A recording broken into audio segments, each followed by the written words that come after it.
18 के श्लोक नंबर 62 में भगवान स्वयं कह रहे हैं कि अर्जुन उस परमेश्वर की शरण में जा जिसकी कृपा से परम शांति व शाश्वत स्थान अर्थात सतलोक को प्राप्त होगा।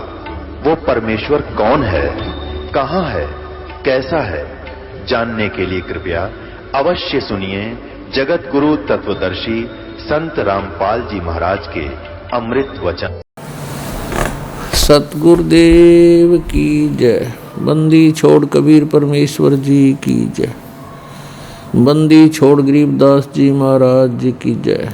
स्वामी रामदेवानंद जी गुरु महाराज जी की जय हो।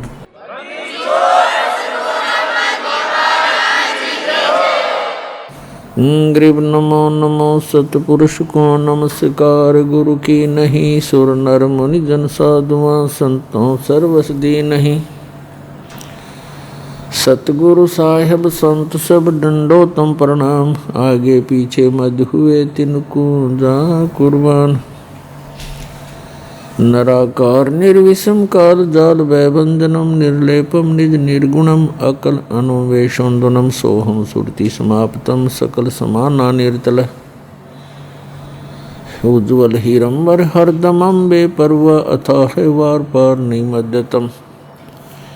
गरीब जो सुमर सिद्ध होई गणनायक गलता ना करो अनुग्रह सोई पारस पद परवाना।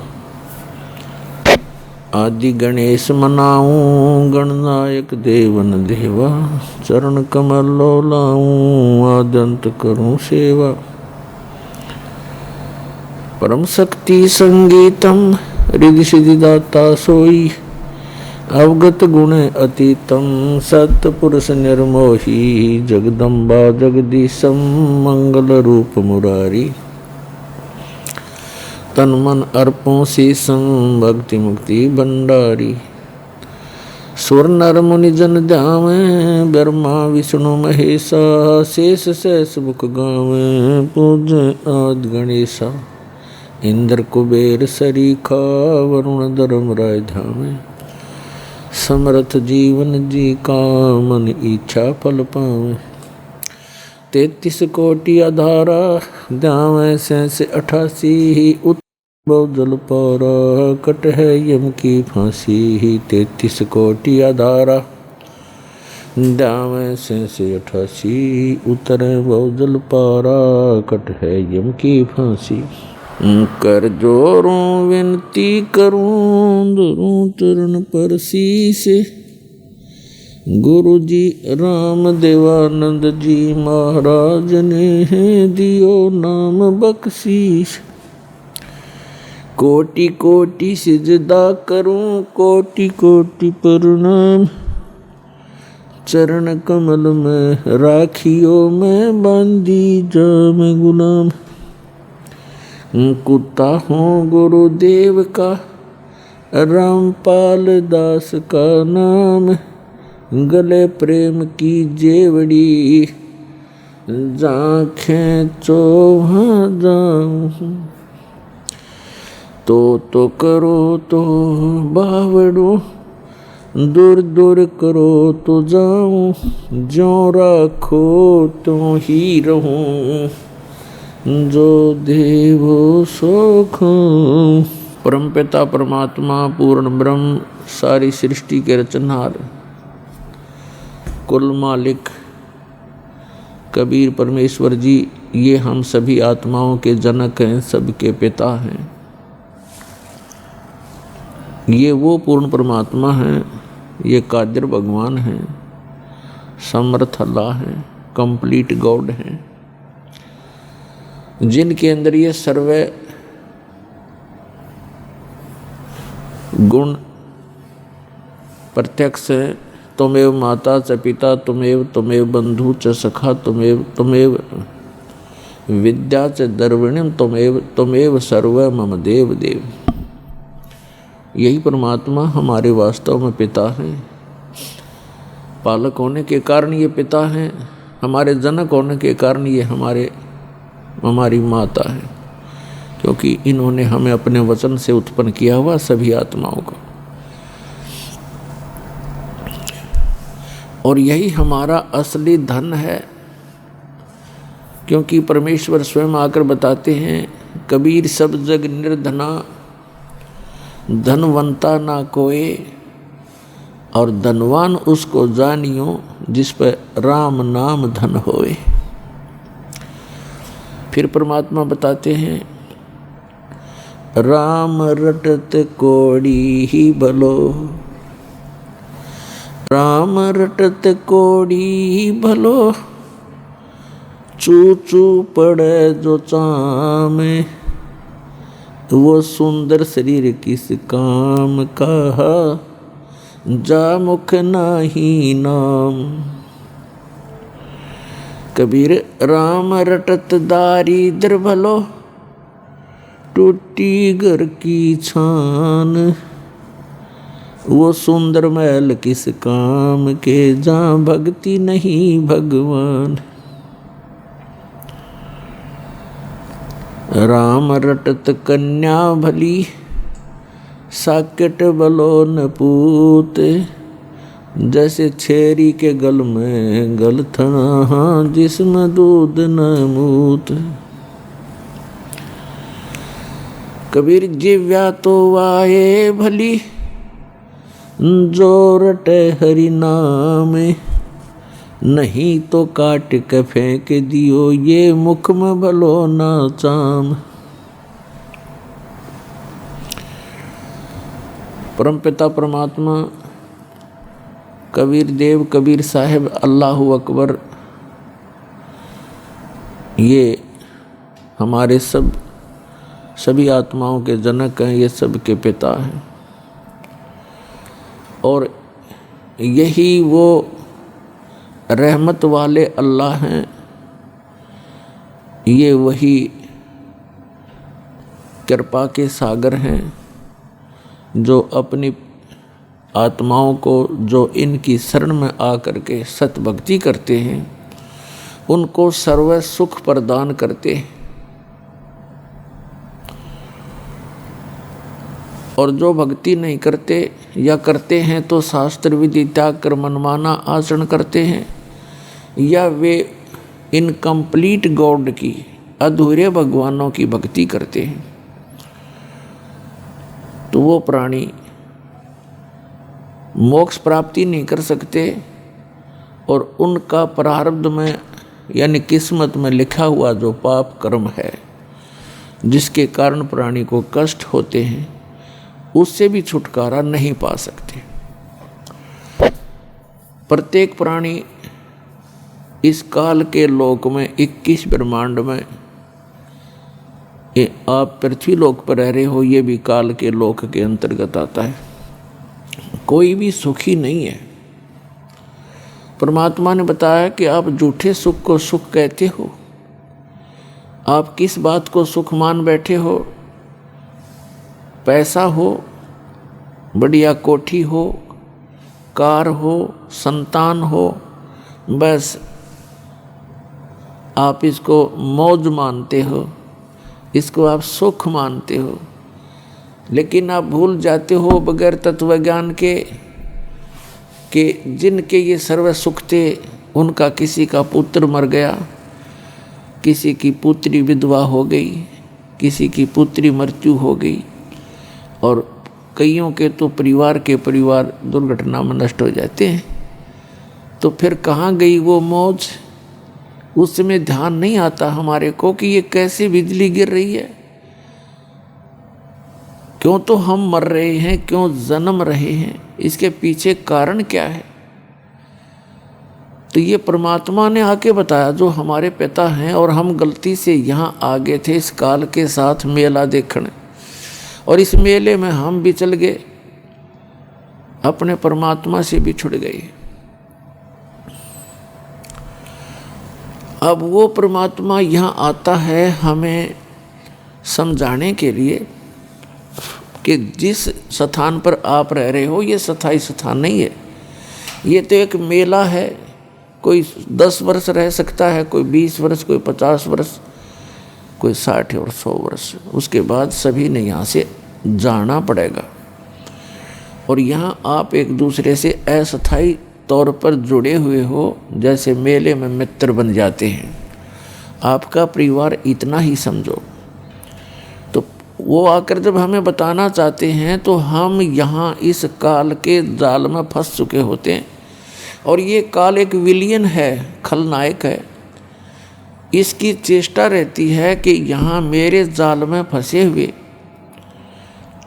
सभी आत्माओं को इतना भ्रमित कर दूं कि ये अपने पिता को पहचान भी ना सके। और इसने ऐसा ही कर रखा है।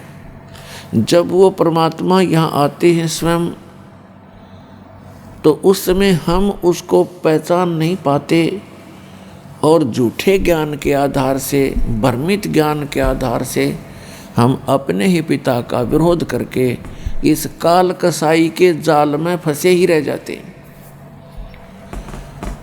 वो परमात्मा स्वयं आते हैं और अपना ज्ञान कराने की चेष्टा भी कराते हैं और हमें ये भी बताना चाहते हैं कि तुम यहाँ के वासी नहीं हो और ये तुम्हारा सही ठिकाना नहीं है। क्या बताते हैं कि पहले गए, जो पहले मृत्यु को प्राप्त हो चुके हैं, उन्होंने तो कभी किसी को आकर बताया नहीं हम कहाँ गए। और शेष जो बचे हैं ये भी ऐसे ही चले जाएंगे। और जो भक्ति साधना, जो क्रियाएं आप आजीवन करते हो, ये इस काल के जाल में फंसे रहने की सुव्यवस्था है। उसके लिए सत भक्ति करनी पड़ती है, उस साहेब की भक्ति करनी पड़ती है, समर्थ भगवान की, कंप्लीट गॉड की। और वो भक्ति केवल वो स्वयं ही आकर बताते हैं।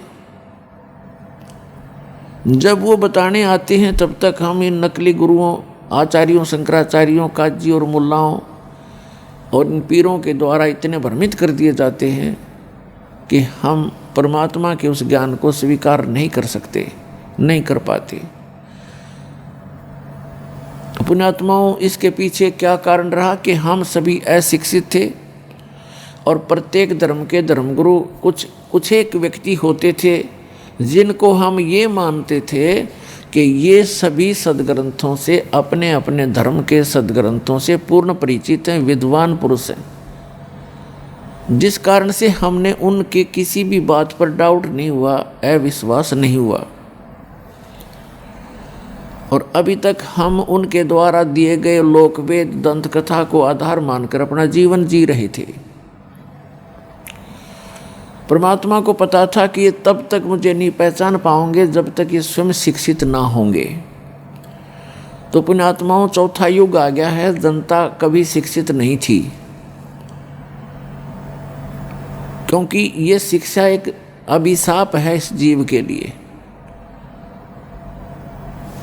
और वरदान भी है। अभिशाप तो इसलिए है कि इसमें हम ज़्यादा चतुर बन गए और संसारिक सुख सुविधाओं को प्राप्त करने की दौड़ हमने बहुत स्पीड तो लगा रखी है।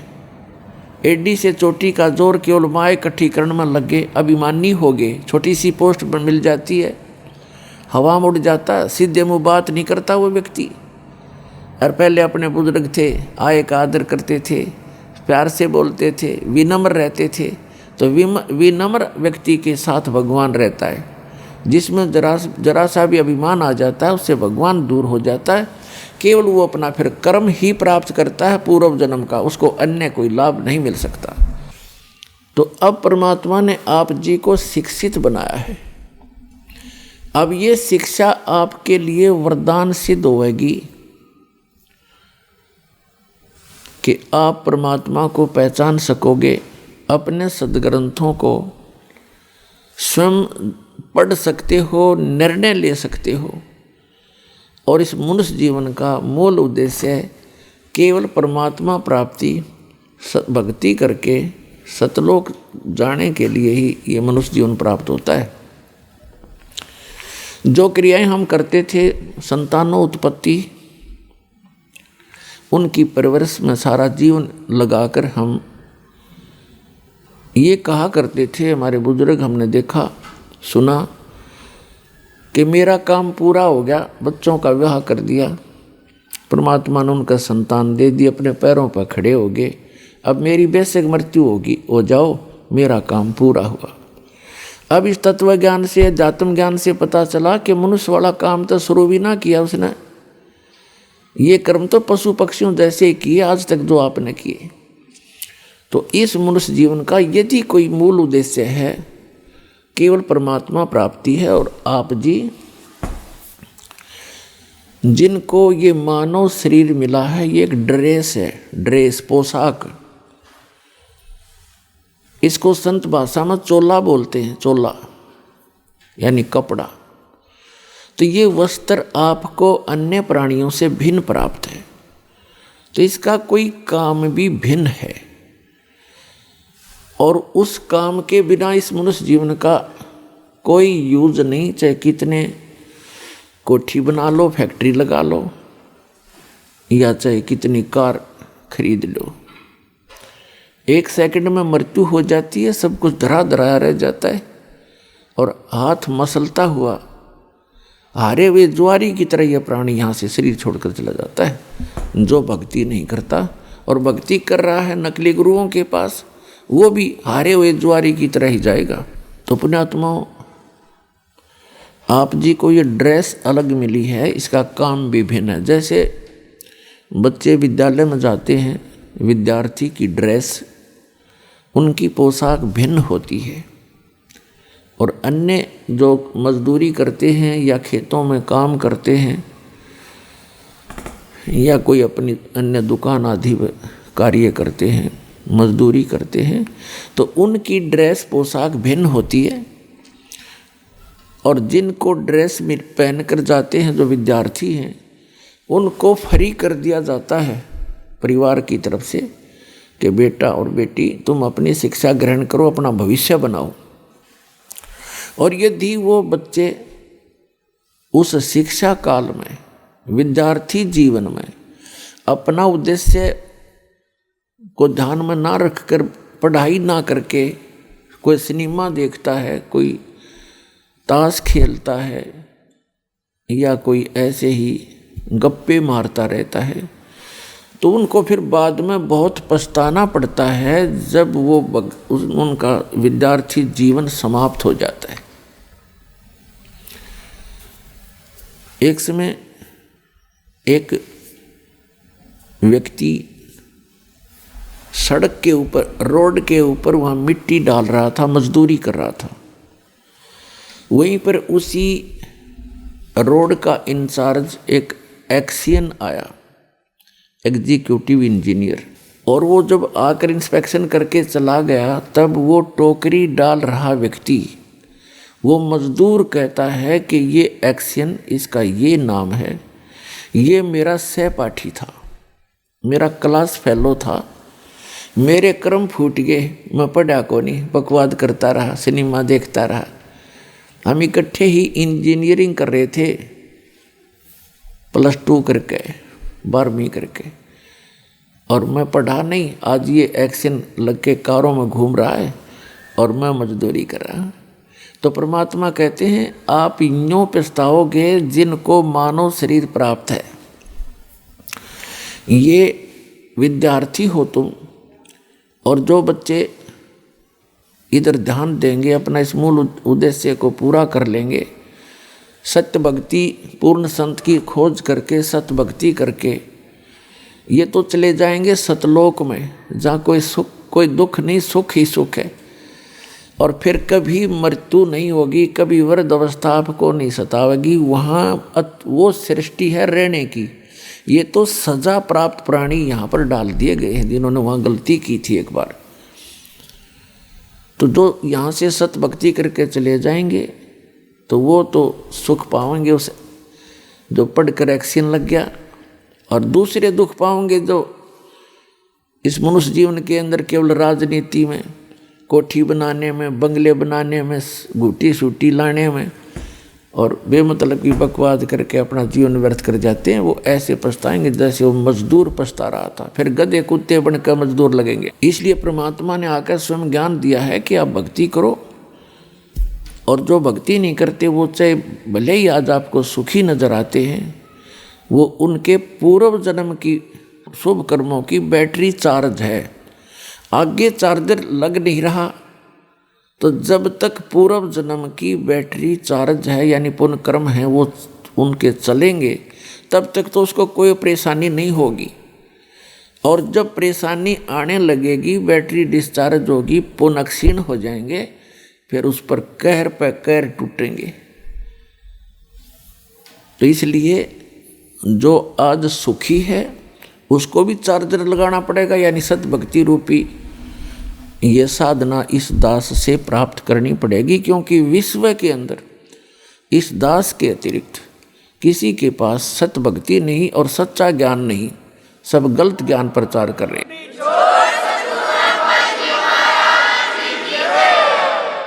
और इसके अंदर कोई मान बढ़ाई नहीं करनी चाहिए, क्योंकि हम कई प्रकार से भ्रमित हो गए। जैसे किसी व्यक्ति ने किसी भयंकर रोग की दवाई खोज ली, तो उसके पास दवाई लेनी चाहिए, चाहे राष्ट्रपति का रोग हो, उसने भी जाना चाहिए, इसमें क्या दिक्कत है। तो थोड़ी सी भी बुद्धि से काम आप लोगे तो ना अभिमान सतावेगा, आपको अपना कल्याण नजर आएगा, तो तुरंत आकर के नाम लीजिए। परमात्मा कहते हैं, मन तू पावेगा अपना किया रे, भोगेगा अपना किया रे। मन तू पावेगा अपना किया रे, भोगेगा अपना किया रे। राजा राम की कार उलंगी, गई सीता लंक मजारे। राजा राम की कार उलंगी, गई सीता लंक मजारे। सेतु बंधा जब सेना उतरी, चढ़ गे पद्म 18, मन तू पावेगा अपना किया रे, भोगेगा अपना किया रे। लंका तोड़ी बिलंका रे तोड़ी, वो अहि रावण से मारे। लंका तोड़ी बिलंका रे तोड़ी, अहि रावण से मारे। 10 मस्तक रावण के काटे, विभीषण को राज दिया रे, मन तू पावेगा अपना किया रे, भोगेगा अपना किया रे। प्रहलाद पैज परवान करी है, धर नरसिंह अवतारे। प्रहलाद पैज परवान करी है, धर नरसिंह अवतारे। दीन दयाल दया कर उतरे, एरना कुश उदर वेदारे। मन तू पावेगा अपना किया रे, भोगेगा अपना किया रे। हा हा हु बंदे होते तौलत हैं बलवारे। हा हा हु बंदे होते तौलत हैं बलवारे। गज और गरा बने भव सागर, 10 सेंस अधिकार। मन तू पावेगा अपना किया रे, भोगेगा अपना किया रे। भाई श्वास घटो बलहीन भयो, जद खेच लिया मजदारे। श्वास घटा बलहीन भयो, जद खेच लिया मजदारे। अर्ध नाम रसना से टेरा, वो सुमरत है रंकारे। मन तू पावेगा अपना किया रे, भोगेगा अपना किया रे। भाई नारद मुनि तेर काली रे योगी, जिन मन गर्भ किया रे। नारद मुनि तेर काली रे योगी, जिन मन गर्भ किया रे। पल में पूत बहतर जाए, ये रोवत केस उपाड़े। मन तू पावेगा अपना किया रे, भोगेगा अपना किया रे। भाई कृष्ण गुरु दुर्वासा होते, 56 56 कोटि सिंगारे। कृष्ण गुरु दुर्वा सारे होते 56 कोटि सिंगारे। अम्बरीश कह चले अपुठे वो दुर्वासा से हारे। मन तू पाव गय अपना किया रे, भोग गय अपना किया रे। भाई दुर्योधन और दुशासन को द्रौपदी चीर उतारे। दुर्योधन और दुशासन को द्रौपदी चीर उतारे। अंधे को पीन देई थी वो बढ़ गए अंत अपारे। मन तू पाव गय अपना किया रे, भोग गय अपना किया रे। भाई भीष्म पिता और द्रोणाचार्य कर्ण से बाणों मारे। भीष्म पिता और द्रोणाचार्य ये कर्ण से बाणों मारे। महाभारत में टटीरी के राखे वहाँ घंटा टूटे पड़ा रे। मन तू पाव गय अपना किया रे, भोग गय अपना किया रे। भाई 33 करोड़ यज्ञ में आए वो 88 सारे। 33 कोटि जग में आए 88 सारे। 12 कोटि वेद के वक्ता वहाँ सुपच का शंख बजारे। मन तू पाव गय अपना किया रे, भोग गय अपना किया रे। भाई चमरा कनक जनेऊ काढ़ा विप्र पंडित सब हारे। चमरा कनक जनेऊ काढ़ा पंडित विप्र सब हारे। जुल्हे के घर बालद आई वो केसों से बन जा रे। मन तू पाव गय अपना किया रे, भोग गय अपना किया रे। मीराबाई को मारन लागे जहर का प्याला प्यारे। मीराबाई को मारन लागे जहर का प्याला प्यारे। पीवत ही अमृत हो लाग्या हो गया सर्द ही और। मन तू पाव गय अपना किया रे, भोग गय अपना किया रे। कंस केसी चानौर खपावण जीतन मल अखारे। कंस के सिचाणोर खपावण जीतन मल अखाड़े। कृष्ण को तो यश दिया ये कबीर न कारज सारे। मन तू पाव गय अपना किया रे, भोग गय अपना किया रे। भाई शंखों कृष्ण करें खवासी धन तू सिरजन हारे। शंखों कृष्ण करें खवासी धन तू सिरजन हारे। दास गरीब करे को सरवर ऐसा शीश हमारे। मन तू पाव गय अपना किया रे, भोग गय अपना किया रे। मन तू पाव गय अपना किया रे, भोग गय अपना किया रे। पुण्यात्माओं, ये जो वाणी दास ने आपको सुनाई है ये आदरणीय गरीबदास साहिब जी ने अपने मुख कमल से बोली है। लेकिन ये ज्ञान गॉड गिवन है।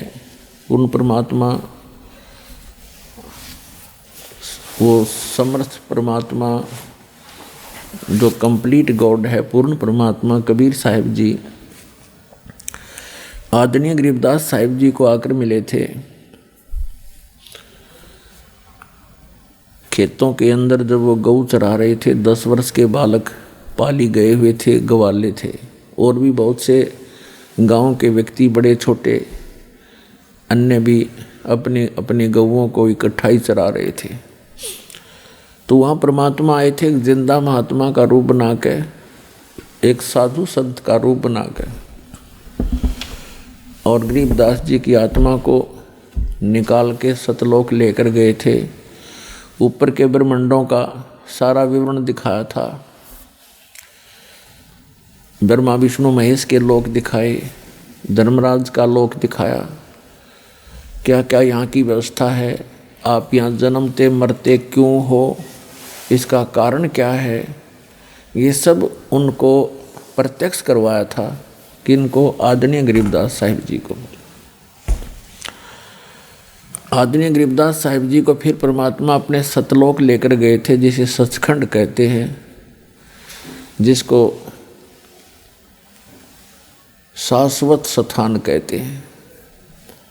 सनातन परमधाम गीता में कहा है, वहाँ ले गए थे, फिर वापस छोड़ा था ला करके। परमात्मा पूर्ण ब्रह्म की कृपा के बिना कोई भी प्राणी ऊपर जाकर के वापस नहीं आ सकता, यानी वहाँ जाकर के वापस किसी को कुछ ज्ञान नहीं दे सकता, क्योंकि इस काल भगवान ने सबको गुमराह किया हुआ है, भ्रमित किया हुआ है।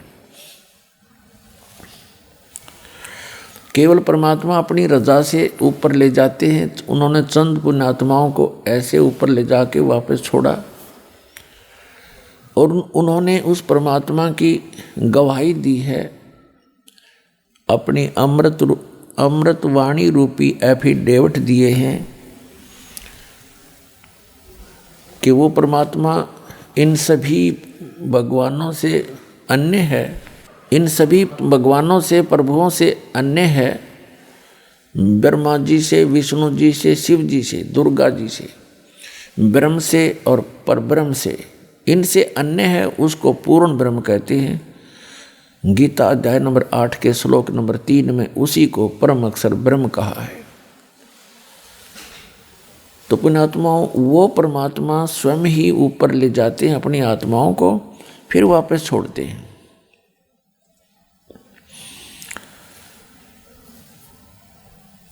और फिर वो आकर के भगवान के विषय में जानकारी देते हैं।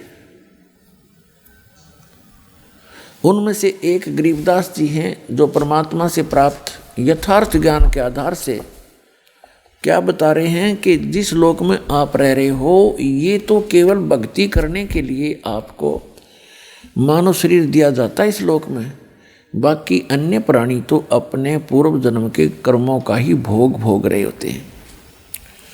और आप सत भक्ति ना करके अन्य भक्ति करते हो या यहाँ बकवादों में लगे रहते हो, तो उनके साथ कैसी कैसी घटनाएं घटी। यदि आप यहाँ सुख संपत्ति चाहते हो, सुख संपत्ति से सुख मानते हो या संतान से सुख मानते हो, उसका उदाहरण देते हुए बताते हैं,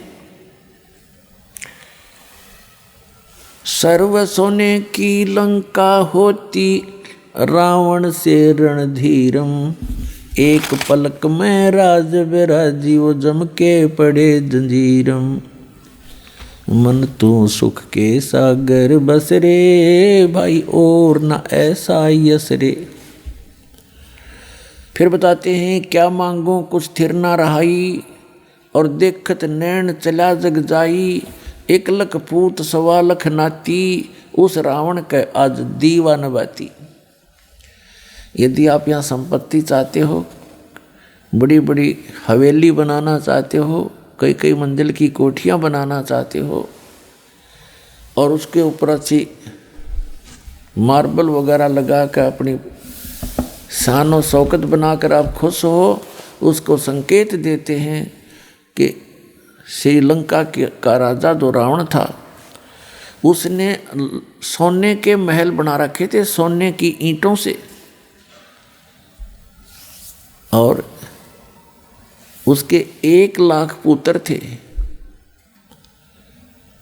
और ऐसे कुबद्ध करने वालों का जो सत भक्ति नहीं करते, रावण भक्ति भी करता था लेकिन भगवान शंकर की करता था, तमोगुणी शंकर की। और ये भगवान आपको केवल वर्क डन ही दे सकते हैं, जैसा करोगे वैसा ही पाओगे, इसमें कोई परिवर्तन नहीं कर सकते। और वो समर्थ परमात्मा जो पूर्ण ब्रह्म है, सत्य पुरुष है, अकाल मूर्त है, वो कबीर देव है। कबीर साहब है जो काशी में, बनारस में धानक रूप में आए थे। 120 वर्ष रहे, वो ये ज्ञान ही दिया करते थे। और एक झोंपड़ी में बैठकर सारे ब्रह्मांडों का संचालन भी करते थे और हम सब का पालन पोषण भी करते थे। वो पूर्ण परमात्मा है। जब तक हम सत भक्ति नहीं करते हो तो अपना कर्म ही मिलता है। तो यहाँ याद दिलाना चाहते हैं, यदि तुम संतान ही परमात्मा से मांगते हो या आपको संतान प्राप्त है, बेटा और बेटी, उनकी अच्छी कोई व्यवस्था है, उनके बढ़िया रोजगार चल रहे हैं और आप निश्चिंत होकर बैठ गए हो, मूल उद्देश्य भूल गए हो भगवान का, तो आपकी भूल है। 1 लाख पूत 1.25 लाख नाती, और उस रावण का आज कोई दीवा न बाती, दीपक लगाने वाला नहीं शेष बचा। तो इस गंदे लोक में आप इन्हीं व्यवस्थाओं से संतुष्ट हैं तो आपका भूल लाग रही है। उस भूल को तोड़ने के लिए परमात्मा आते हैं या अपना कोई दास भेजकर आपको सजग करते हैं कि आप अपना मूल उद्देश्य भूल चुके हो। उसके लिए याद दिलाते हैं कि जो भक्ति करते हैं उनकी भगवान मदद करते हैं। जैसे इसमें एक प्रसंग आया है कि लंका तोड़ी बिलंका तोड़ी और अहि रावण से मारे 10 मस्तक रावण के काटे और विभीषण को राज दिया रे। परमात्मा कहते हैं यदि तूने यहाँ की थोड़ी बहुत सुख सुविधाएं भी चाहिए तो वो भी हम देंगे, और जो हम देंगे वो तेरे अनुकूल होगी। और आप अपने प्रयत्न से यहाँ की सुख सुविधाएं प्राप्त करना चाहोगे तो आप गलती पे गलती करोगे, कहीं रिश्वत लोगे, सैकड़ों झूठ बोल के कोई माल बेचोगे, मिलावट करोगे, वो आपके लिए कहर साबित होगा एक दिन। तो ऐसी गलतियां ना करना। फिर बताते हैं,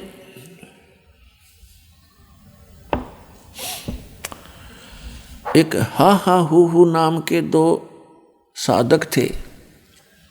हा हा हु बंदे होते तोलत हैं बलभारे, और गज और गरहा भय बने भवसागर 10 संस अधिकारे। श्वास घटा बलहीन भयो जद खींच लिया मझधारे, अर्ध नाम रसना से टेरा सुमरत है रंकारे। एक हा एक हु 2 साधक थे तपस्वी। अब इस काल ने ऐसा जुल्म कर रखा है, पहले तो कोई भक्ति करता ही नहीं, करना चाहता ही नहीं, और करना चाहता तो उसको मिसगाइड करके रखता है। इन 2 प्राणियों के प्रेरणा हुई हम भक्ति करें, उनको नकली गुरु से मिला देता है। उन गुरुओं ने उनको बता दिया हा और हु को कि आप जी तपस्याएं करो, तपस्या से भगवान मिलता है। अब दोनों ने तपस्या की, उनको अभिमान हो गया आपस में कि मेरा तप तेरे से ज्यादा है।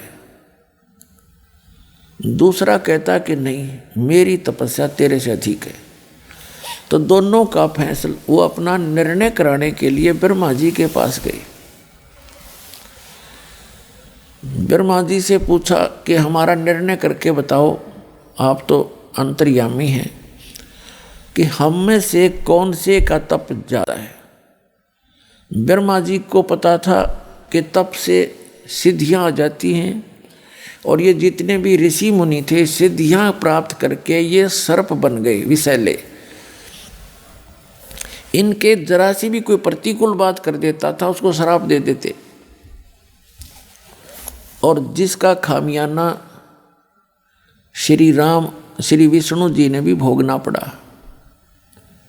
जिस कारण से ब्रह्मा जी ने अपने सिर से बला टाल दी और कहा भी मैंने ना तो इतना कोई तुम्हारे जैसा जितना तप किया, और मुझे तो ये सृष्टि के कार्य में बहुत व्यस्त रहना पड़ता है, आप श्री विष्णु जी के पास जाओ। वो विष्णु जी के पास आ गए। विष्णु जी से भी यही प्रार्थना करी। विष्णु जी के भी यही मन में शंका आई कि यदि मैंने, जैसे ब्रह्मा जी ने भी ये सोचा था, यदि मैंने एक व्यक्ति को कह दिया, एक को तो कहना पड़ेगा तेरा ज़्यादा तेरा कम है, तो जिसको भी कम बता दिया वो श्राप दे देगा। वो डर गया, इसलिए अपने सिर से बला टाल दी। विष्णु जी के मन में भी ये शंका हुई कि यदि मैं एक को कहूँगा तपस्या ज़्यादा है, इसकी कम है, तो कम जिसकी बताऊंगा वो श्राप देगा। तो इस संकट को भगवान विष्णु जी ने भी मोल लेना उचित नहीं समझा। उन्होंने कहा भी देखो मैं तो व्यवस्था में लगा रहता हूँ, पालन पोषण का कार्य डिपार्टमेंट, होम डिपार्टमेंट है मेरे पास, आप जाओ भगवान शंकर जी के पास, वो ज़्यादा तप वप करते हैं, वही आपका फैसला कर सकते हैं। तो वो गए भगवान शिव जी के पास। अब भगवान शिव जी ने भी सोचा भी ये एक को तो कहना पड़ेगा, तेरी कम है इसकी ज़्यादा है, तो ये हैं सर्प डस देंगे। उन्होंने भी अपने सिर से बला टाल दी कि भी एक मतंग नाम के ऋषि हैं पृथ्वी पे, वर्तमान में वही बता सकते हैं, वो बड़े साधक हैं, बड़े तपस्वी हैं, आप वहाँ जाइए। तो दोनों आगे मतंग ऋषि के आश्रम की तरफ जा रहे थे। मतंग ऋषि जो थे बड़े डिल डोल, बड़े तगड़े, भारा शरीर था उनका। तो उन्होंने, ये मन बड़ा बदमाश है, कबीर साहब कहते हैं मन के मते ना चालिए, मन है पक्का दूध, ले डूबे दरिया में और फिर जा हाथ छूटे।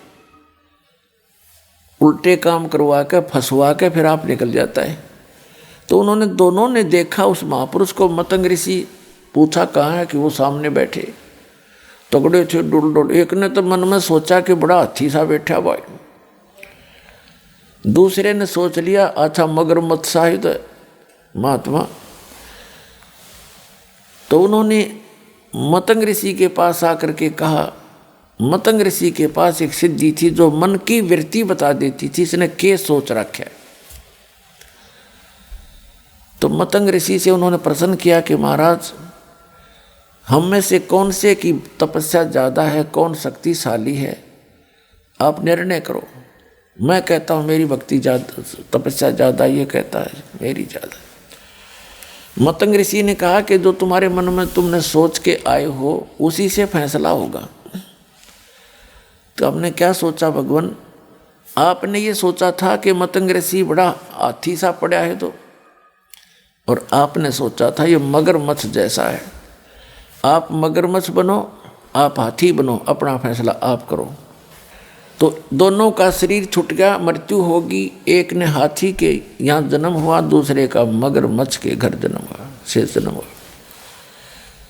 फिर कहते हैं हाथी जब जवान हुआ और जल पीने के लिए दरिया पर पहुंचा, सरोवर पर, मगरमच्छ ने उसका पैर पकड़ लिया पूरब के संस्कार से।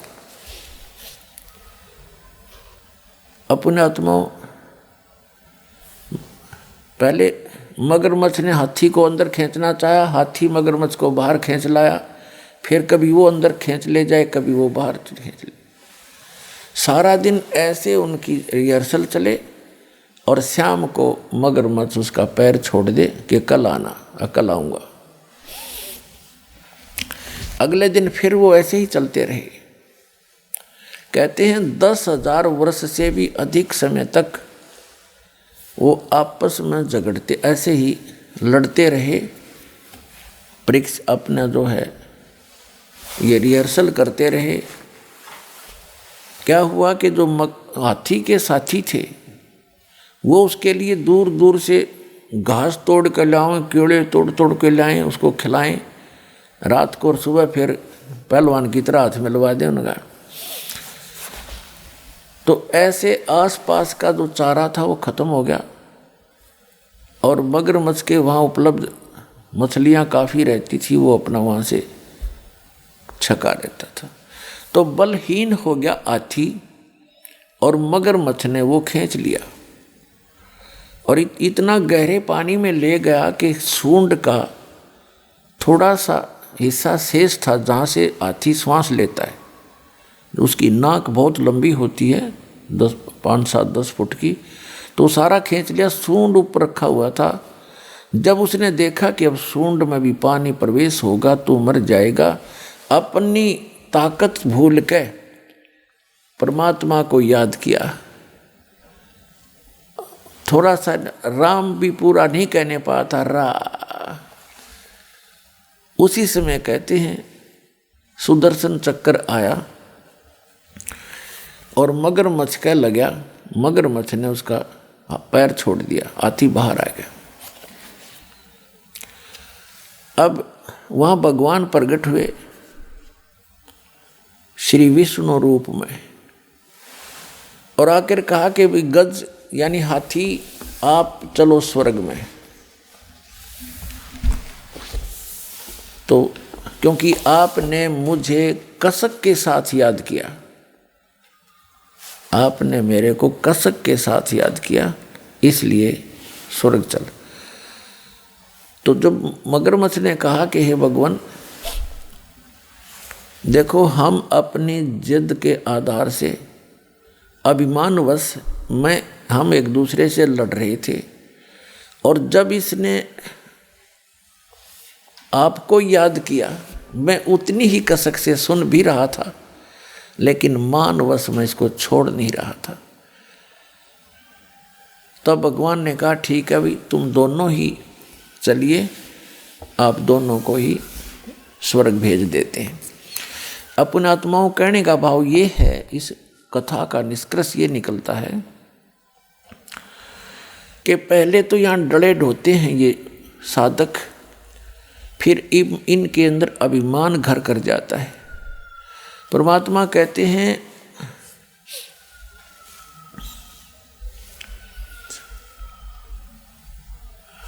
सत्संग की आधी घड़ी और तप के वर्ष 1000 तो भी बराबर है नहीं, कहें कबीर विचार। अब इससे क्या निष्कर्ष निकलता है कि पहले तो ये डरे ढोते हैं, फिर इनमें अभिमान हो जाता है। इन सिद्धियों के कारण एक दूसरे से प्रभु पाक जाते हैं, किसी की हानि ज़्यादा कर देते हैं तो लोग उससे डरने लग जाते हैं, उसको पूजने लग जाते हैं इन ऋषियों को, और किसी को वो थोड़ा मोटा लाभ दे देते हैं अपनी पुण्य से, और उनकी अपनी बैटरी डिस्चार्ज होती जाती है और उनको थोड़ा बहुत राहत दूसरे को दे सकते हैं। दूसरा ये निष्कर्ष निकला कि तब से तो कोई बात बनी नहीं, लास्ट में उन्होंने परमात्मा को कसक के साथ याद किया, तो उससे उनको जो लाभ मिला वो हजारों वर्षों के तप से भी नहीं मिला था। तो परमात्मा कहते हैं चाहे कितना ही तुम तप करो, कितनी अन्य क्रियाएं करो, यदि आपके पास भक्ति नहीं है, आपके पास नाम सही नहीं है, तो आप जी वो उस सतर का भी लाभ प्राप्त नहीं कर सकते जहाँ की आप इच्छा रखते हो। जैसे कोई श्री कृष्ण की पूजा करता है, कोई विष्णु जी की पूजा करता है विष्णु रूप में, कोई भगवान शंकर की करता है, तो कहते वहाँ के सतर का लाभ भी आपको उनके मंत्रों से ही होगा, जो मूल मंत्र हैं, मूल नाम है उनके। और दूसरा जो निरंकार, यहाँ पर तीसरी जो बात क्लियर ये होगी आपको कि जैसे उसने रा कहा था, भगवान को याद करना चाहा था, तो इसको निरंकार धुन कहते हैं। निरंकार धुन, निरंकार जैसे ये राधा स्वामी वाले नाम देते हैं ओंकार, ज्योत स्वरूपी निरंकार। तो जो निरंकार है न, पता नहीं निरंकार होता क्या है। जैसे इंसान मरते हुए भगवान को याद करता है विशेष कसक के साथ, वो निरंकार धुन है, निरंकार लौ है उसकी, वो निरंकार लगन है। जैसे हाथी ने मरते हुए रा गया था, ऐसे जो कसक के साथ मालिक याद किया जाता है, यानी उसकी कीमत अलग से होती है। तो भक्ति करने वाले के लिए संदेश है कि जब आप कोई भी नाम का जाप करें, उसको विशेष कसक के साथ करें, फॉर्मलिटी सी ना करें। तो उस कसक के साथ लिए हुए नाम का जो लाभ है वो अत्यधिक है, उसका कंप्लीट लाभ है।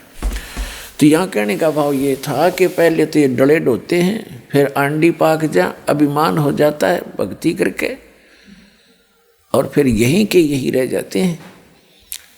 तो यहाँ जो चौथा कंसेप्ट ये क्लियर हुआ कि जैसे कोई परमात्मा की कथा सुना रहा है कसक के साथ, और सुनने वाला भी सुन रहा है उसी भाव से, तो दोनों को वो ज्ञान लाभ प्राप्त होगा। उस ज्ञान यज्ञ का जो लाभ है दोनों को ही प्राप्त होगा। जैसे दास सत्संग करता है और आप हृदय से सुन रहे हो तो दोनों को ही लाभ हो रहा है, दोनों को उस सत्र का लाभ मिलेगा। फिर बताते हैं कि दुर्योधन और दुशासन को द्रौपदी चीर उतारे, अंधे को कोपीन देई थी, वो बद गे अंत अपारे।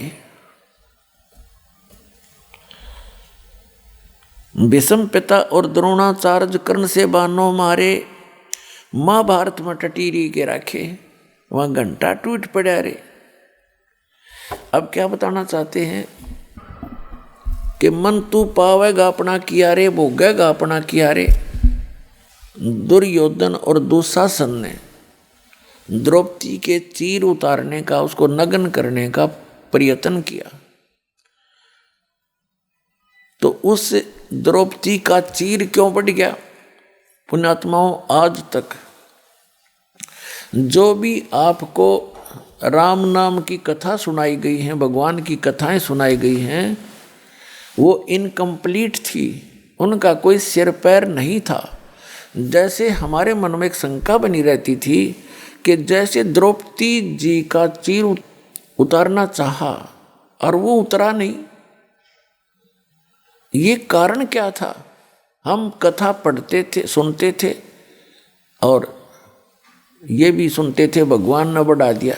भगवान ने और बहनों का क्यों नहीं बढ़ाया? कितनों की इज्जत लूटी जाती है, उस द्रौपदी का ही क्यों बढ़ाया? यहाँ बुद्धि कभी नहीं जाती थी, क्योंकि हम इनकम्प्लीट स्पिरिचुअल नॉलेज प्राप्त थे, ग्रहण कर रखे थे, किए हुए थे। तो परमेश्वर ने आके वो कंप्लीट स्पिरिचुअल नॉलेज दिया और अब इस दास के पास उपलब्ध है, जो इन सभी अधूरी कथाओं को पूरा किया जाएगा। पुण्यात्माओं,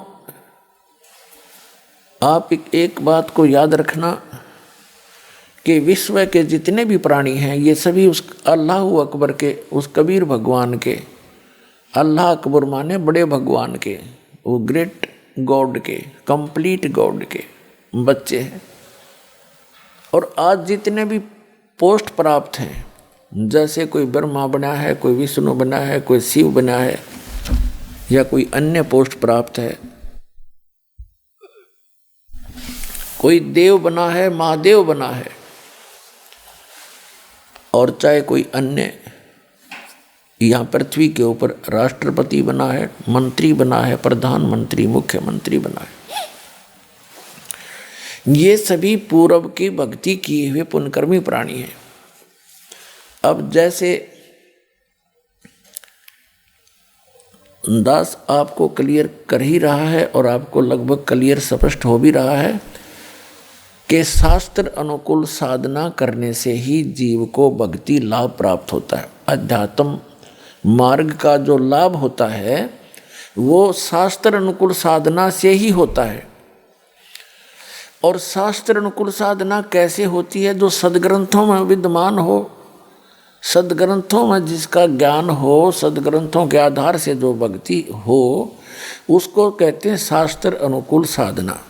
और सदग्रंथ कौन कौन से हैं? वर्तमान के अंदर जो सदग्रंथ हैं, पवित्र चारों वेद, पवित्र श्रीमद् भगवद गीता, ये तो हैं गॉड गिवन ग्रंथ। इसके अतिरिक्त पवित्र पुराण, पवित्र महाभारत, पवित्र सुधा सागर आदि, ये हैं ब्रह्मा जी के द्वारा दिए गए ज्ञान में पलस करके अपने मत जोड़ जोड़ के आगे इसके 18 भाग बना दिए पुराणों के। और महाभारत के अंदर केवल उस घटना है, वो जो महाभारत के अंदर जो पात्र हैं, कौरव और पांडव और कुछ ऋषियों का ज्ञान है। तो ये ज्ञान गॉड गिवन नहीं है, ये तो इतिहास एक टाइप का। ऐसे ही पवित्र कुरान शरीफ, कुरान मजीद कहो, एक ही है, केवल नाम नाम मंत्र है, लेख में कोई अंतर नहीं है। तो ये भी गॉड गिवन है, लेकिन ये पवित्र चारों वेद, पवित्र श्रीमद् भगवद गीता और पवित्र पुराण, और पवित्र बाइबल का कुछ अंश, पवित्र बाइबल का जो अंश है वो इस ब्रह्म के द्वारा दिए गए हैं। ये भी गॉड है, ये भी अल्लाह है, ये इनकम्प्लीट गॉड है। जैसे भारत का जो राष्ट्रपति हैं और प्रधानमंत्री हैं, ये कंप्लीट साहब हैं, हमारे साहब हैं। वैसे तो गृह मंत्री सेंटर का वो भी साहब है, और मुख्यमंत्री स्टेट का वो भी साहब है, एक मंत्री गृह मंत्री स्टेट का प्रांत का वो भी साहब है, एक कमिश्नर भी साहब है, एक डीसी भी साहब कहलाता है, एक एसडीएम भी साहब कहलाता है, तहसीलदार भी साहब ही कहलाता है। तो इस प्रकार ये सभी साहब हैं, लेकिन ये इनकम्प्लीट साहब हैं, अधूरे साहब हैं, इनका सीमा है, अक्षेत्र है। और कंप्लीट साहब जो है वो पूर्ण साहब जो है प्रधानमंत्री है और राष्ट्रपति है। इसी प्रकार जो ब्रह्म है ये इनकम्प्लीट गॉड है, और इसके द्वारा दिया गया ज्ञान इसका इनकम्प्लीट नॉलेज है। लेकिन जितना है वेद और गीता वो सही है, जो कुरान है उस सत्र का ज्ञान वो सही है, लेकिन उसमें ना पवित्र गीता में, ना पवित्र वेदों में, ना पवित्र कुरान शरीफ में, ना पवित्र बाइबल में उस पूर्ण परमात्मा की पूर्ण जानकारी नहीं है। उसके लिए ऑप्शन छोड़ रखा है। पवित्र श्रीमद् भगवद गीता अध्याय नंबर 4 के श्लोक नंबर 34 में, पवित्र यजुर्वेद अध्याय नंबर 40 के मंत्र नंबर 10 में, और पवित्र कुरान शरीफ के सूरत फुरकानी 25 आयत नंबर 52 से 59 में ये स्पष्ट कर रखा है कि वेद ज्ञानदाता, गीता ज्ञानदाता और कुरान शरीफ का ज्ञानदाता कह रहा है कि वो अल्लाहु अकबर, यानी वो पूर्ण परमात्मा तो कोई और है जिसने 6 दिन में सृष्टि रची, 7वें दिन तख्त पर जा बैठे, जो सबका उत्पादक है। उसके विषय में कोई तत्वदर्शी संत से पूछो तो वो ज्ञान जो तत्वदर्शी संत बतावेगा वो ना कुरान में है, ना वेद में है, ना गीता में, ना पवित्र बाइबल में। तो वो है कंप्लीट स्पिरिचुअल नॉलेज जो इनके अंदर नहीं है। तो ये जितने भी हैं ग्रंथ ये इनकम्प्लीट ज्ञान रखते हैं, और इनका ज्ञानदाता भी इनकम्प्लीट गॉड है, कंप्लीट गॉड नहीं है, पूर्ण परमात्मा नहीं है। इतनी सी बात। तो ये जो अब आपको ज्ञान प्राप्त है उस कंप्लीट गॉड के द्वारा दिया हुआ, पूर्ण परमात्मा के द्वारा दिया गया ज्ञान है। आज दास आपको उनका दिया हुआ ज्ञान एज ए टेप रिकॉर्डर सुना रहा है, और उस परमात्मा की कृपा के बिना अन्य इसको समझ नहीं सके। इस दास के समझ में आया। तो अब क्या होगा? अब हजारों वर्षों तक ये ज्ञान चलेगा, पूरे विश्व में शांति होगी। ये माया को इकट्ठी करने की जो दौड़ लग रही है, आग लगी पड़ी है प्रत्येक प्राणी के अंदर, ये इस ज्ञान से शांत होगी।